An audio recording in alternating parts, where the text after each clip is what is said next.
Okay, I said I was going to respond to your comments with regard to my video on raising the minimum wage, and it did trigger a lot of discussion, and you'll see why.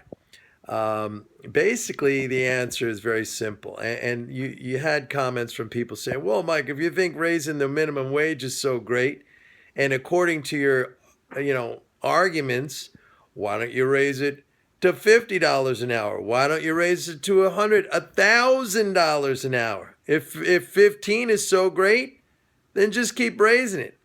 Now, obviously, if you and it's very instructive actually to take an argument to its logical extreme. And I replied saying, "Well, why don't you make it zero? Pay him nothing, right? That's the proper response when someone says make it infinity. You say make it zero, because at both ends, nothing gets produced. All right, when you take it up to whatever the number is, $50 an hour, I think it's probably a lot higher, $1,000 an hour, many businesses will not be able to pay that wage. And what would happen would either be that production totally shuts down, businesses just cannot operate, so nothing gets produced, or you get hyperinflation, where just maybe a few businesses can survive. They produce a couple of things, and it's too much money chasing too few goods. So you have a hyperinflation, and that's no good either. Now, on the other end of the spectrum, at zero, nobody works, because who's going to work for zero unless they're slaves? And if you have slaves, society doesn't go for that. I mean, we fought a civil war over that. So basically, why is there a lot of argument on both sides? Because what this really is it points out how economics is really, it's not a science, it's a social science. It's a matter of the society deciding what is optimal. Do you want to have all the new income and wealth flowing up to the 1% or the tenth of 1%? Then keep it the way it is. Do you want to have it the way it was in the 50s and 60s, when the economy was more equitable, when you had a middle class, when households, you could have one income earner, and people were still able to afford houses and cars and vacation trips and things like that, right? So it really shows you how economics, not a science, and all these guys are crunching numbers, these neoclassical economists who think they got everything down to equations. That's why they're wrong all the time. And that's why we get into arguments and conversations and discussions like this, because it's the same thing as discussing politics, okay?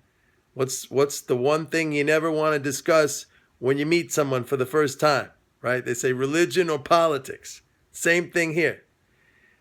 Economics is a social science. There is probably an optimal level. I would say it's probably somewhere like what we saw, as I said, in the 50s or 60s, where maybe, a CEO would make, I don't know, 20 or 30 times a worker's salary, maybe 40, not 400, 800. Okay, that's all done by policy. That wealth flow to the top, that's all policy. So if we had policy that directed it up to the top, but by the same token, we can also have policy that brings some of it back down to the middle and the bottom. And that's a political decision. That's about what kind of society you want. Now, economics will show you, it's a simple economics 101 class, a supply-demand curve. Where's the optimal level where you produce the most and the income is best for everybody? It never works that way, though. Somebody controls the system, and they get what they want. So, and it's an ebb and flow politically. And we're moving back, hopefully, in the direction where some of that income rightly comes back to people who were very instrumental in creating that output, and that's workers. And businesses can definitely afford $15, 20, 25. Okay? And As I said before, the money doesn't flow out into outer space. The income, all of that income stays in the economy. It just gets shuffled around a little bit more. And by the way, when people earn more, then yes, they're going to spend more. So the income's going to flow right back to the vendors and the producers.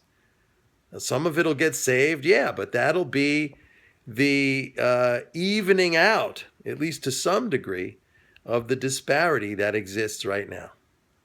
Okay?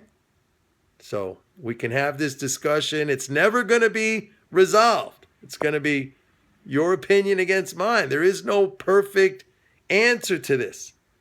That's what society is all about. All right?